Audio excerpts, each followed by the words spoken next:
Hello, everybody, and welcome to the feature match. This is a show where we look at hot new brews as well as decks that are poised to break out. Today, we've got a spicy new deck for you. Yes, we're going to be talking about Mono Red Devotion and Explorer. Now, it's not just for Explorer, that should be a note at the top. This deck can be easily ported into Pioneer, and with a few minor modifications, it can do well in Modern as well. Hello, everybody. Welcome to the feature match. This is the show where we look at cool new brews as well as decks that are poised to break out. Today, we've got a spicy new deck for you. Yes, we're running with Mono Red Devotion. This deck is for Explorer, however, it can easily be ported into Pioneer as well as Modern with a few minor tweaks. Now, when most people think of Devotion, they think of the mono green version that's been stomping around Pioneer and Modern for the last couple months and has been doing really well and putting up some really impressive scores in the brackets. However, like I said at the beginning, we're looking at cool new brews. We don't want to cover the same old stuff that people have seen a dozen times on MitGo or Arena. We want the latest and greatest in deck techs. So we're going to be looking at Mono Red. I really like this build because it allows us to really explore into what the concept of red is in doing direct damage.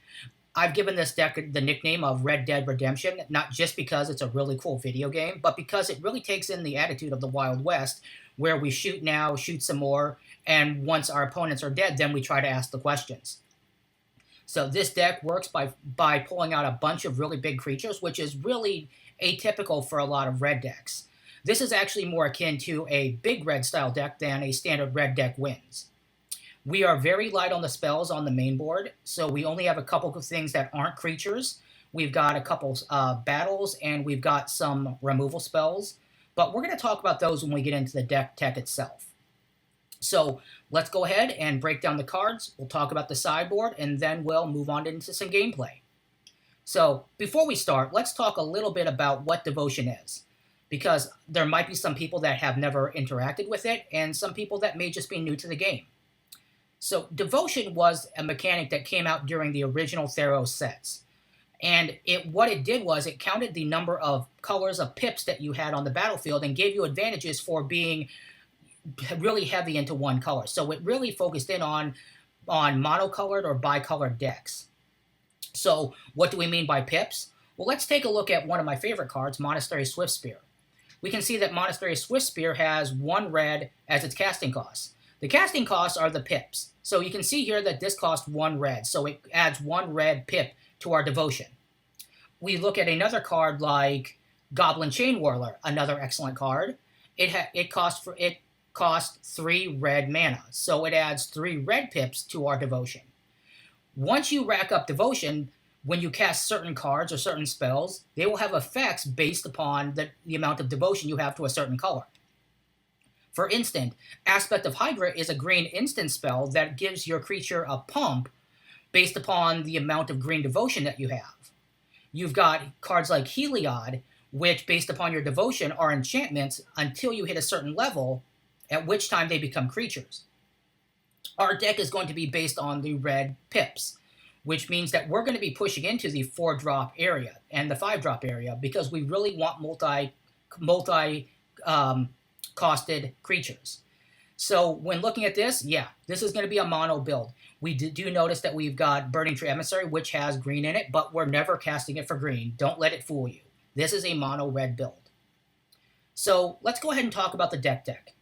As I talked about at the beginning, we've got my favorite card, Monastery Swiftspear. This is probably one of the best 1-drop red creatures out there. I would rank it at about 3rd.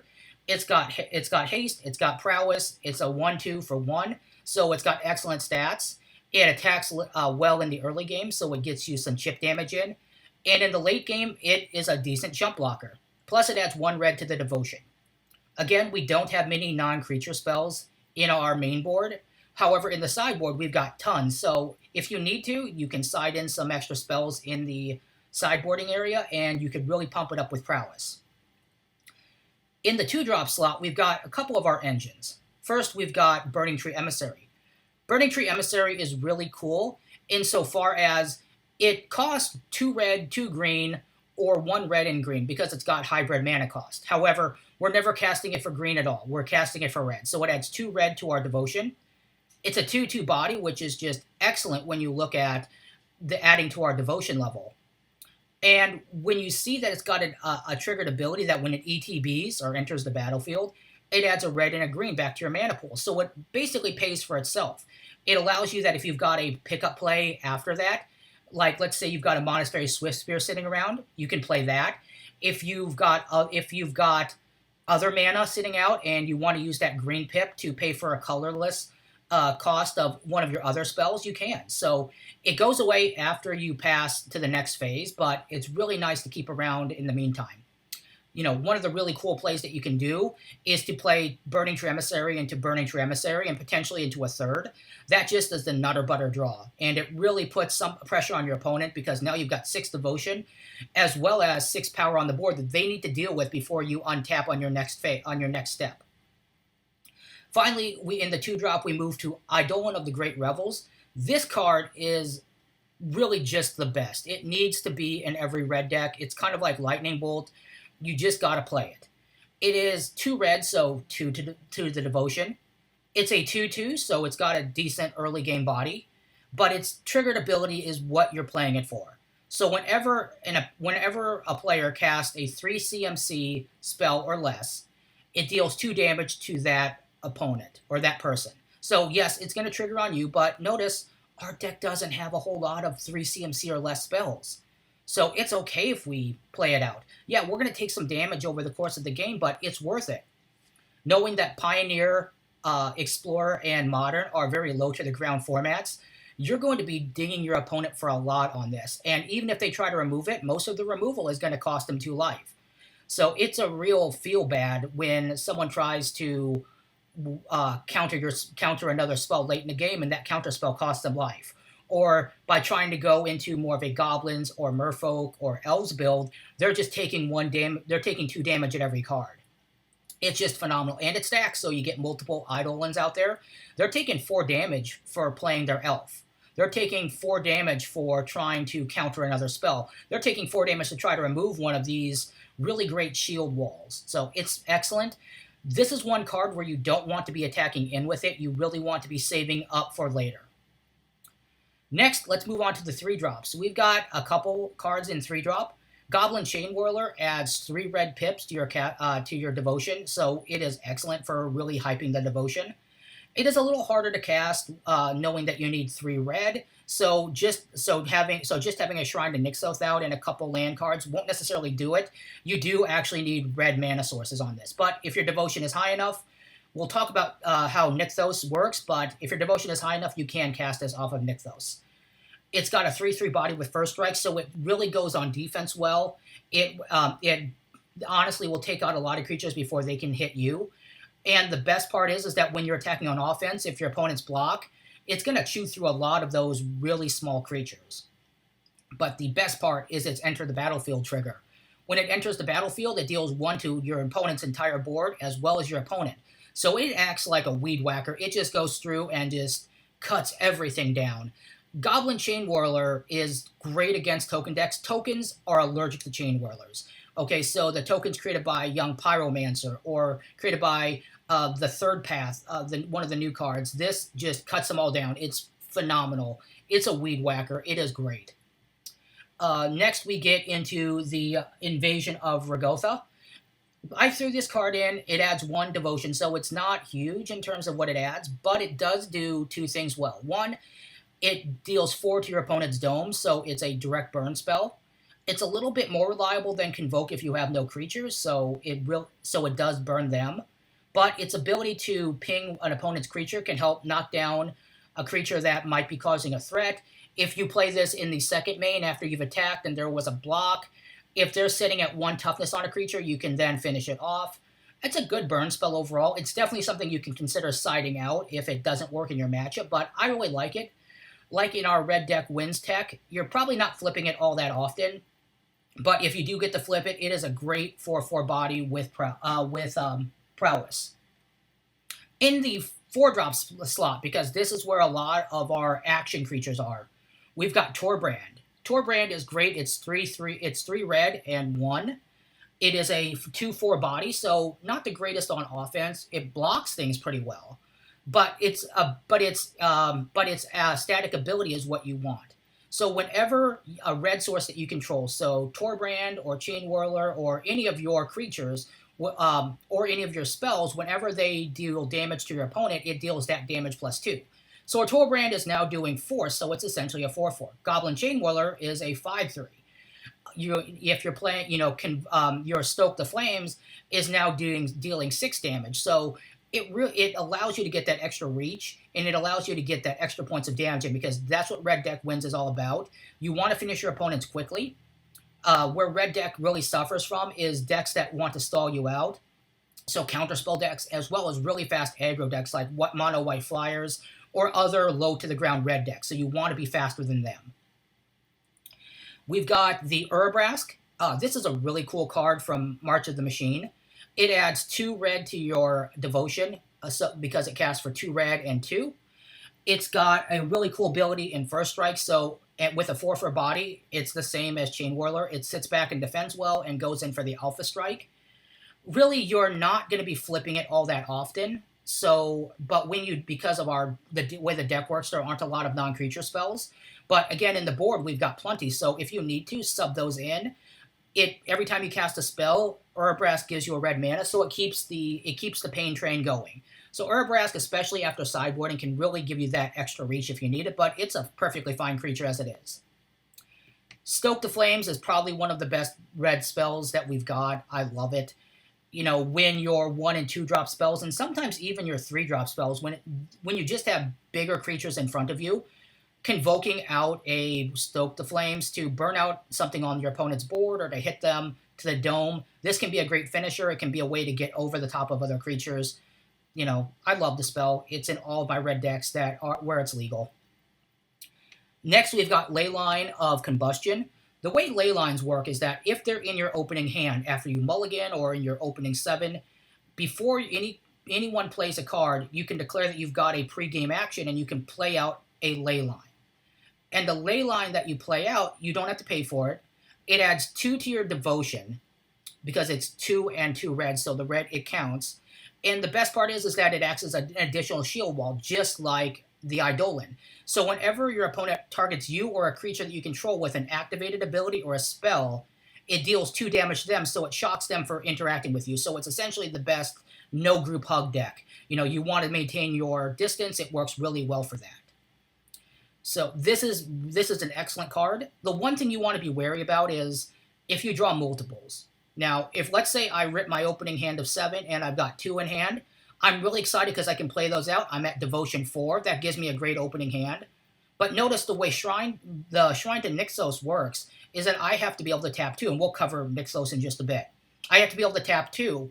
So unless I've got 2 mana just sitting in my hand as well, I have to wait. So let's pretend you've ripped 2 of these, plus you've got Nixos and 2 mana, so you can activate Devotion on turn 3.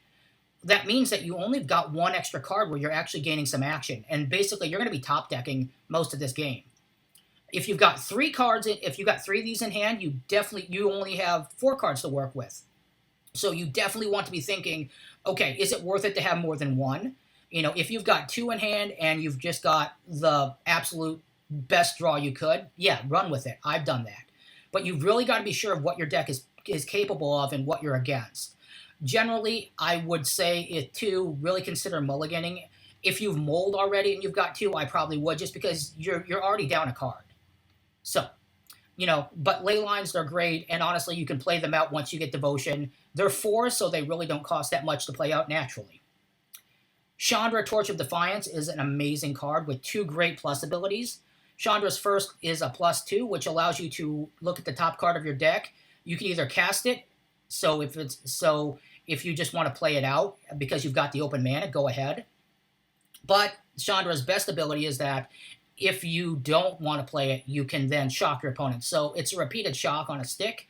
It's card advantage, and it really forces your opponent to have an answer to Chandra. So it basically means that they have to attack it down. Chandra's +1 is add 2 red mana, so it just helps ramp you. and it keeps the mana train going. The other abilities I really haven't used all that much. I have ultimated Chandra once, which is a great feeling, but to be honest, most opponents are going to be using this as a target, and honestly, that's a good thing. You need things where they're focused in on the other event. The wag the dog. If we want to go into 90s movie culture, you want to be focused. You want to have them focused on something else, the distraction. Chandra does that great, and while she's still on the board, she allows you some advantage. Fanatic Amogus is one of the finishers for the deck. It's 1 and 3, so it only adds 1 devotion, but it's on a 4/2 body, so it's a little weak on defense, but it swings in for 4. But you really don't necessarily care about the swinging. It does work, and it has 1 games, but you really want the triggered ability. When Fanatic enters the battlefield, it deals damage to your opponent equal to your devotion to red. And Fanatic counts itself, so even if you have an empty board, it's still coming in for 1. But if you've got multiple cards out there, this could do 7 to 8, maybe I've done upwards of 12 to 13 damage. And at that point, this becomes a fireball effect. So it's an expensive fireball, but it is a fireball that leaves you a body behind. I've had multiple in hand, and with my devotion, I was able to create the extra mana. I played one, my opponent was singed. The minute I played the second one, they scooped because they knew they could not beat the pain train that was coming. So Fanatic Amogus is a great finisher. In the 5-drop slot, we've got Glorybringer, one of the more iconic cards that we've got in the deck. Works really well. It's got 2 red mana pips, so it adds 2 to your devotion. It's costs 3 extra outside of that. It's a 4/4 flyer with flying and haste, so it's got evasion. It's got haste, so it's a threat the turn you play it, and it's got exert. Exert is really cool because it allows you to get extra benefits if you exert it. So let's talk about exert. When you exert a creature, you get the additional benefit, and then it doesn't untap during your next untap step. When this happens, essentially your creature, it's like it goes to sleep. It's been so tired from all the extra work it's done, it really can't do anything else, so it needs nap time. In this case, what causes it to go into nap time is it deals 4 damage to a target creature. That means that you can blow out a blocker, you can take out a pesky creature, you can destroy something so you don't have to worry about the crackback. So it is removal on a stick. If you don't need the exert, just go ahead and attack for 4 every turn, and use it as utility in the back if you need that creature removal. It's really good for that. It is possibly one of the most iconic top decks that I remember from the last couple years, with Wyatt Darby ripping it off the top to win the Pro Tour. Just great card. Next, let's look at our mana base. It's a little bit more complicated than normal. This is where a lot of the expense comes in. Our expense comes in a couple different packets. Chandra is about $10 each, so that's about $20 you're spending. The Eidolon is about $25 each. I would recommend picking up your playset because they're never going to reprint this, at least not for a while. And it's only going to go up. This thing is being used as far back as Vintage and Legacy, so it's in demand. Every red deck should want it. So I would recommend getting your copy now. So we've got about $120 of the deck's cost there. Total cost of this deck is about $310. So let's look at where the majority of our cost comes in lands. We run 4 Den of the Bugbear. This card's about $10 a piece. It is a great creature land. So first, it is a utility land that comes in untapped if you control 2 or fewer lands. So it doesn't even come in tapped normally if you've got it in your opening hand. So it's great in terms of producing mana, just like a mountain. But then it's got an activate ability that for 3 and 1 run red, it turns into a 3/2 goblin that when it attacks, it brings a goblin friend with it. And that goblin token then sticks around. So the goblin token, because it's red, adds to your devotion, and it adds extra spread. So it gets around control decks because they can't counter it because it's not a spell. So it really works to get you around. It gets you some extra damage in, and it gets you more red devotion. Again, about $10 a piece. We've got Ramunap Ruins. Ramunap Ruins has stolen games for me. So it has 3 different abilities. The first is just straight up adds colorless mana to your mana pool. Excellent ability. Allows you to pay for that colorless cost. Its second ability is you tap it like normal and take 1 to add a red, so it's a pain land. But its next ability is 2 and 2 red. Tap it and sacrifice a desert, and it deals 2 damage to your opponent. You can sacrifice Ramunap Ruins to itself. This has won more games for me than I could possibly imagine. There have been times where I've ripped this as my top deck, having an empty board, flooding with mana, and being almost dead myself, and this has won me games. If you're flooding out, this is a shock. It's the last little bit of damage you need. It makes your opponents always wonder, if their life is low, are you going to activate the ruins? Do not forget that you can activate this. I have honestly almost conceded games that I thought were lost before I double checked and realized, oh wait, I've got lethal on board. The really expensive cards, and what accounts for about $150 to $160 of your deck cost, is Nykthos Shrine to Nyx. Nykthos Shrine to Nyx is a great land. This is the heart of most devotion decks. So you can tap it to add a colorless mana to pay for one of your colorless pips, but it's got an ability where if you pay 2 mana, it adds devotion to your it adds to the mana pool lands equal to your devotion to a single color. So one thing you want to be careful of, make sure you're always choosing red, because if you've got a Burning Tree Emissary out, it'll ask you if you want to add green. No, you don't. Add red. But with Nykthos Shrine to Nyx out, you could easily add 8 to 10 mana. So this helps fuel out a lot of your big spells. You can play multiple big spells in a turn if you've got a Nykthos out. It is legendary, so you can only have one. But if you wanted to get really kind of cool with it, you could play out a Nykthos, tap it to float the mana, play the new Nykthos, blow up the old one, and then tap the new one to double your mana again. So you can use it to chain it together to really create those big mana plays. So this is your starting 60. It is a work in progress, but it is done fairly well in some of my testing. We'll see how it does in gameplay. But let's look at the sideboard. Oh, one last thing. You've got 11 mountains. Cut and simple. Very the heart of any deck. Red deck. So let's look at the sideboard options to see what we've got here. So first, this is a very spell-based sideboard. You can sub out some of your creatures, some of your less efficient burn spells, so Stoke the Flames and the Battle, or the Invasion, sorry. So we've got 4 Play with Fire. It's just a great cheap spell, does 2 to anything. It allows you to take out blocking creatures. Again, our big threat in the meta is going to be low to the ground aggro decks. So anything that can take out their creatures before they get big is really useful. So definitely we have those Play with Fires.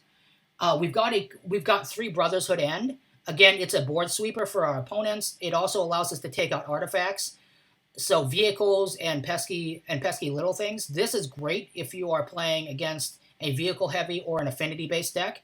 Also low creature decks. So Brotherhood End, 3 of them. We've got 2 Shivan Devastators. If you are creating just a ton of mana with Shrine to Nykthos, why not put it into a Shivan Devastator? Creating a 5 or 6 or 7 power flyer with haste and flying is really great to finish the game. It really surprises opponents. And this is kind of the unspoken card from the standard set that I have talked about in my red deck wins. I think it adds a lot more that people are just not seeing yet. Next, we've got Annex. This is a card from, I believe, Theros Beyond Death.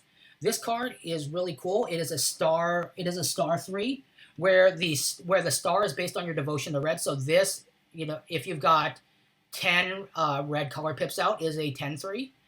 Note, it does add to itself, so it comes down the field as a 2-3, which is not bad. And when it dies, it puts behind 2 Satyr creature tokens, so it replaces its initial power, plus they're red, so they add to devotion. So this card is really good if you just want to go straight up aggro, if you just want to, snowplow through all of your opponent's creatures that they throw out as blockers. Because even with only 3, yeah, if it's got a big enough teeth, it's going to take out a lot of what you throw in front of it on its way out. Next, we've got 4 Skewer the Critics.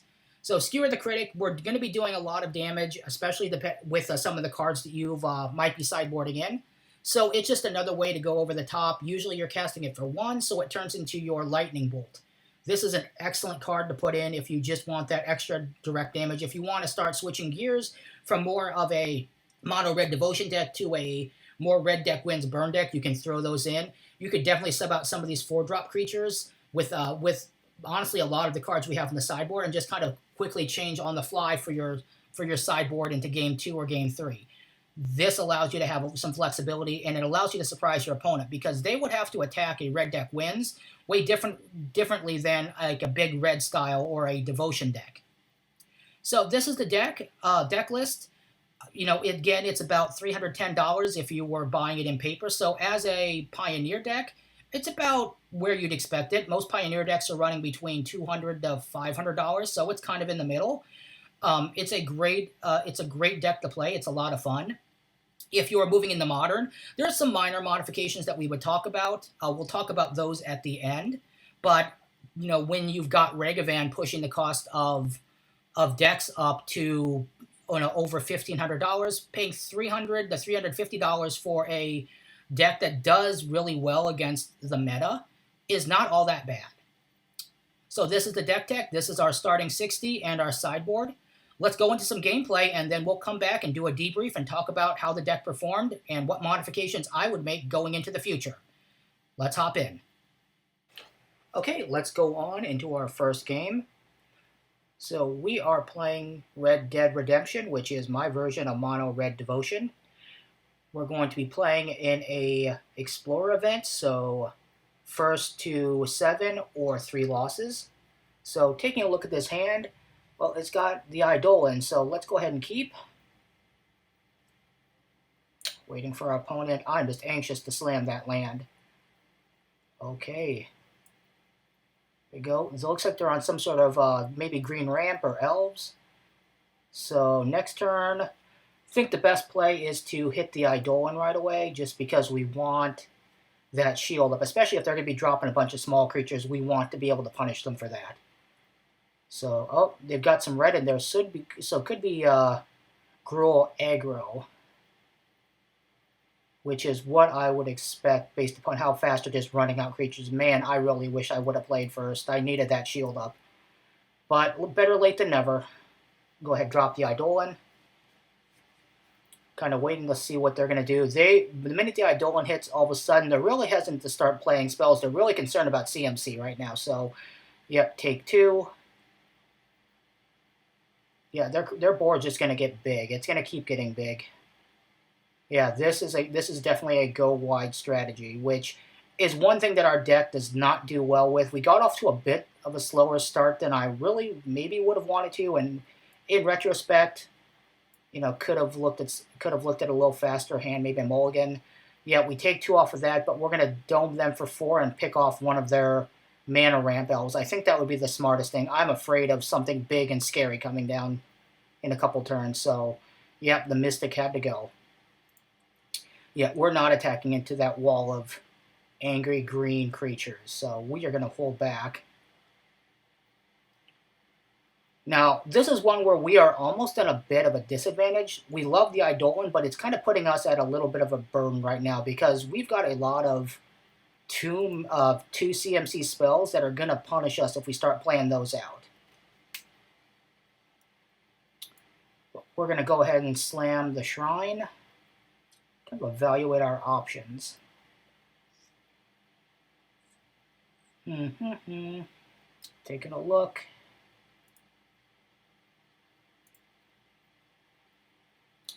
So we're going to be manually activating the Shrine.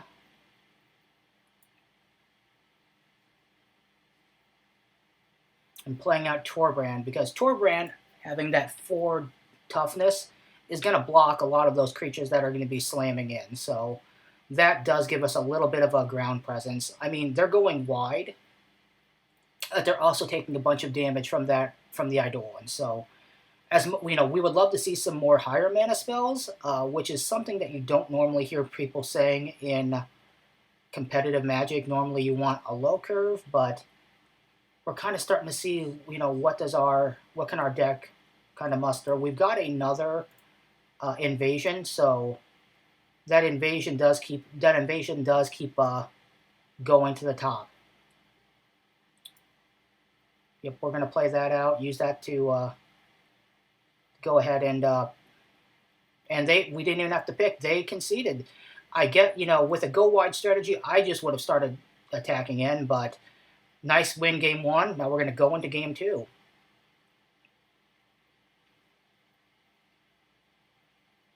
So looking at our hand game 2, we've got an Eidolon, we've got 3 mana, and we've got ourselves a Leyline. So we're going to go ahead and keep that.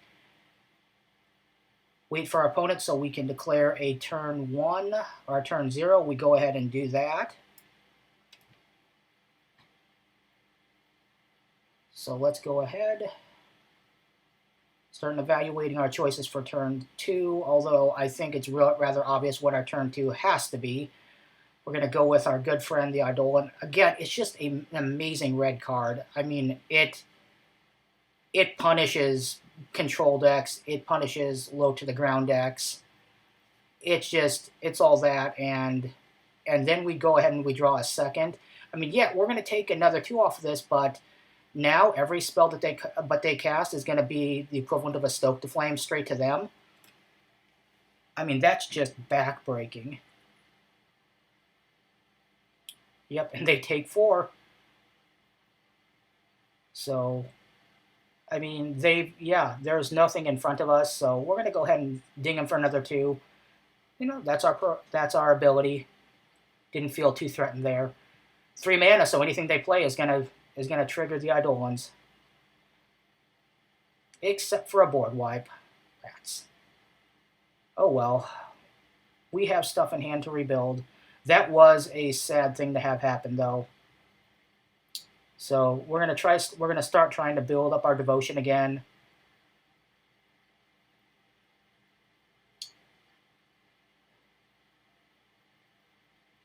Realizing here that we are in fact floating. Well,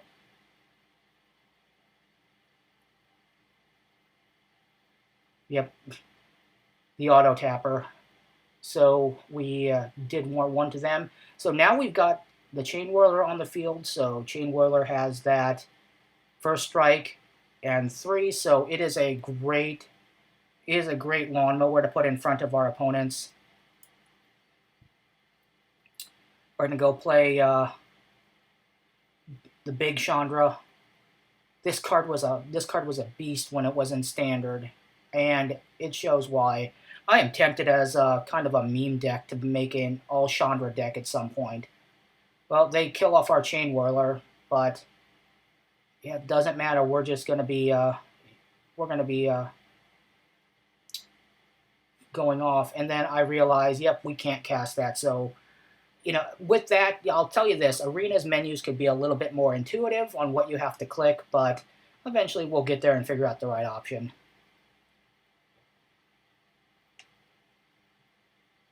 It is rather sad not having the Eidolons out because they're starting to drop some lower cost spells.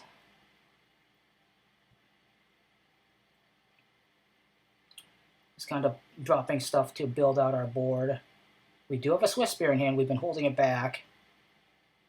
That's one thing to think about. And they saw that their pressure was coming on. They must realize that they didn't have anything in hand. So that was a good win.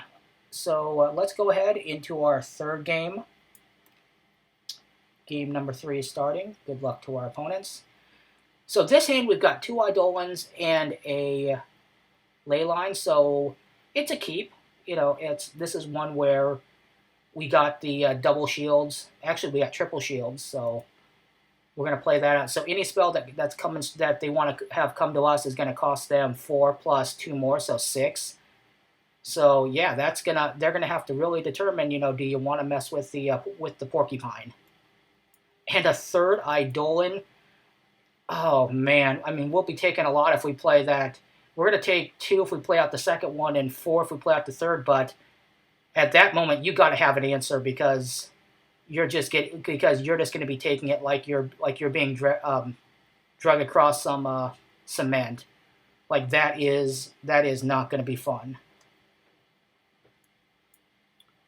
So, yep, first one out. They're probably starting to worry, especially since they are playing red, which means that they're probably the aggro deck. And aggro, I'll tell you, their CMC is probably less than 2. So, yeah, they're not too happy about seeing that one out there.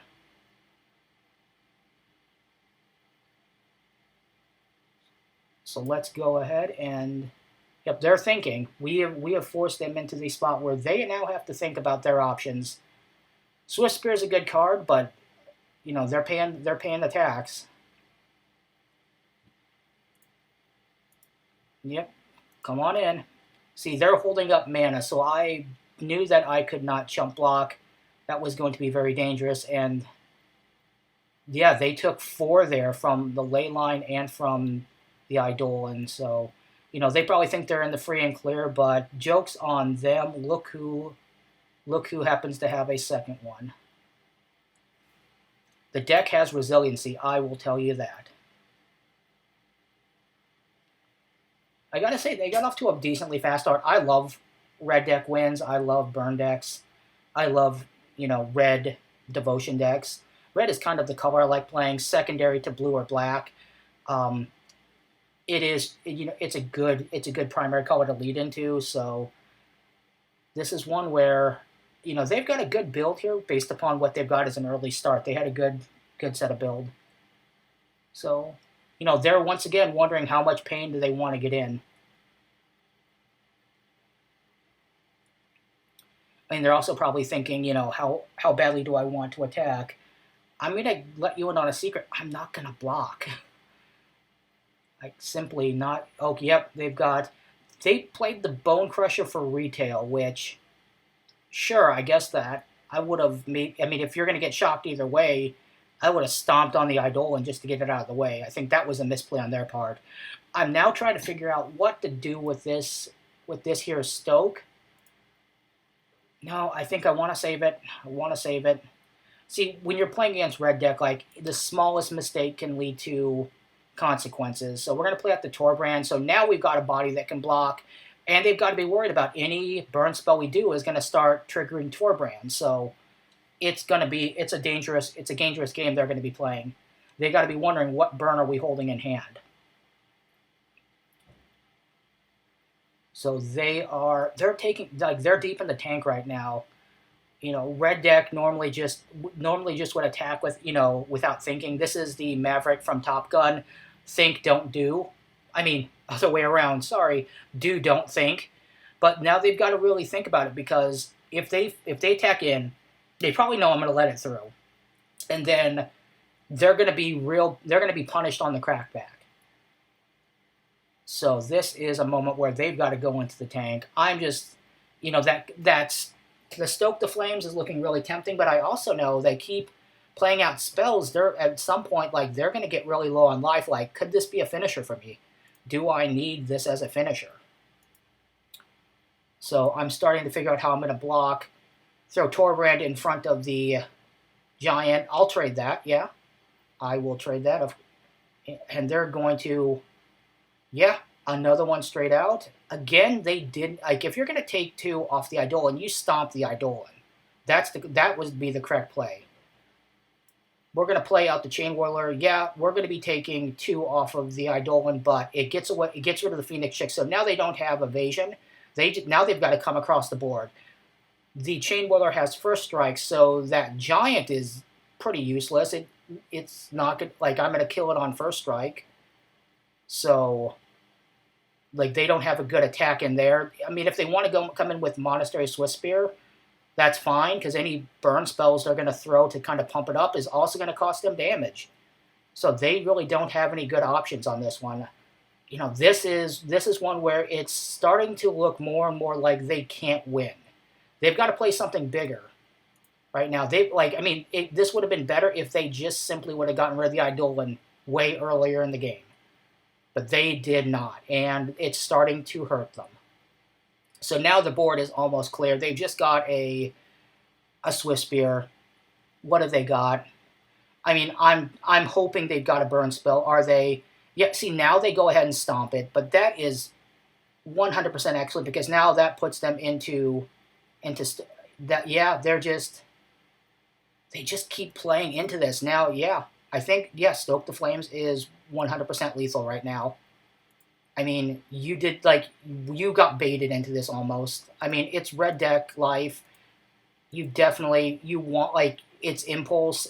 It's the nature of red deck, but man, that game was actually We probably were on the up to win it, but they made it a lot harder on themselves by just not stomping the Eidolon twice. It took them the third giant. Anyway, we're going to move into the next game. So we've got two ley lines. This is the hand that you've got to really evaluate whether or not it's going to be beneficial. This is where it gets silly. I forgot that they're automatically selected to be played out, so I'm kind of wondering, like, what did I just do? So I'm frantically trying to click around so I can play them out. And just read the screen. Just read the screen. So we go ahead and play those out. And waiting on our opponent. So we're playing out Den of the Bugbear next because it's going to come in untapped. That is just almost a kind of a broken creature card. And I will say that all of the cards from the creature cards from Forgotten Realms were in that same vein, especially the Hall of the Frost Giant. I play that in blue decks because it is a control game finisher. So, yep, let's go ahead. I don't want it out. Come on. Yep, I am anxious to slam that card.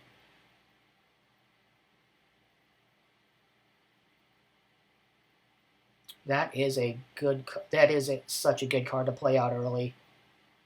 And now they've got to be evaluative. Like, they want to play what looks like some of the green-blue build. So, yeah, they're trying to figure out what play doesn't takes them the least amount of damage. Here's one where, yeah. So now they took 6 off of that. That was absolutely distressing for them. But we're gonna go ahead and play out the Chain Whirler.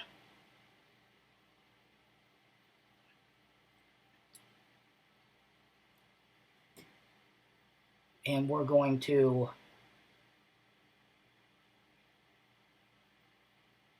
skewer the critics. Now, as an FYI, you may be thinking, well, in the deck tech, you didn't have skewer the critics in. There were a couple games where in between games, I switched things in and out just to see how things would play and what the tempo felt like. So this was one of the games where I decided to pull a couple of the invasions for Skewer the Critics just to see how the deck would play and how things would go. We'll talk about that at the end. In the end, I think I like the invasions better. The skewers were better in some situations, but I think you needed a full spell package. But that was one where I was just in between rounds, wanted to play around with the full 75 and see what could I throw together with what I put in the sideboard. So yeah, this game is getting really interesting. It's kind of starting to bog down a little bit. I mean, we're down to 1 card in hand, and it's a Fanatic. So yeah, this I think gives us this is the Glorybringer is great here because this thing can go exert and clear boards. Waiting for them to have a response. Yeah, that's the response. Glorybringer will do that to people. So with that is another win. It was a little bit more of a grindy win. Not quite as grindy as the Red Deck Wins game, but it was one where they were definitely slowing us down. They had hand attack, they had removal. So, moving into the next game. So, kind of starting to look and evaluate what our cards are. I mean, unless your hand is just absolutely terrible with this deck, usually I find it's beneficial to not mull, unless your hand just is absolutely a hot trash fire.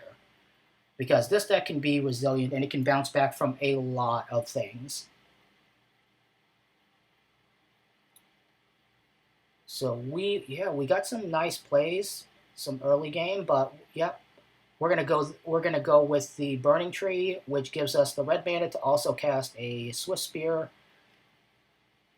I mean, it replaces it. I think that the Burning Tree almost acts as a little bit of a ramp. So we are.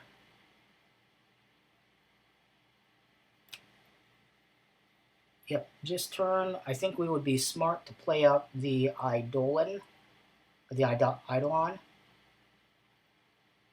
Yep, looking at other cards, but this is just it's the Nutter Butters. It is probably the best red card that exists in this deck. Like, it does so much work for us. And our opponents, some decks will just straight scoop. They know they can't get around what they see in front of them. So yeah, I think this deck is very comfortable.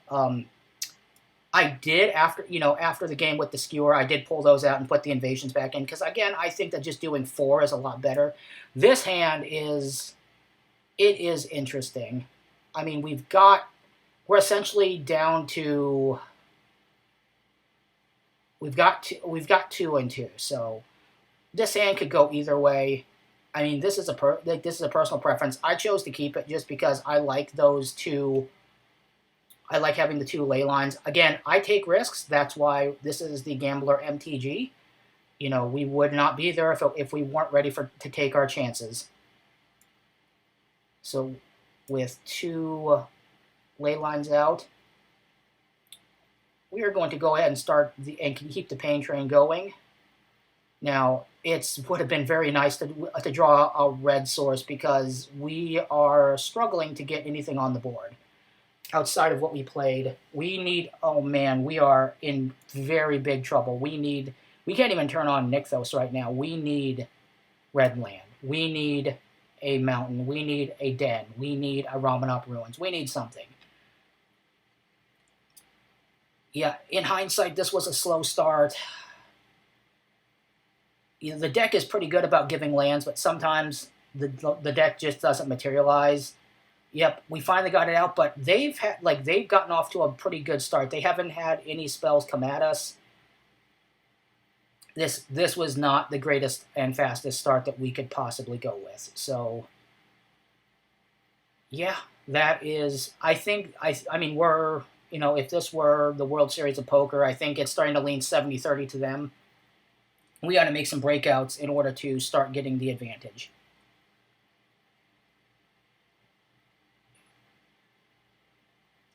Yep, now we're starting to get lands. I mean, it would have been nice on turn 2 to draw that, but, on the plus side, having we've got the ability to start playing Nykthos and then start pumping out more mana than we could possibly dream of. So now we're starting to stabilize the board a little. We're getting ready to, now we've got to use the burn spells we've got, the Convokes, to start taking down our opponent. We've got it because we've got to start getting back in this.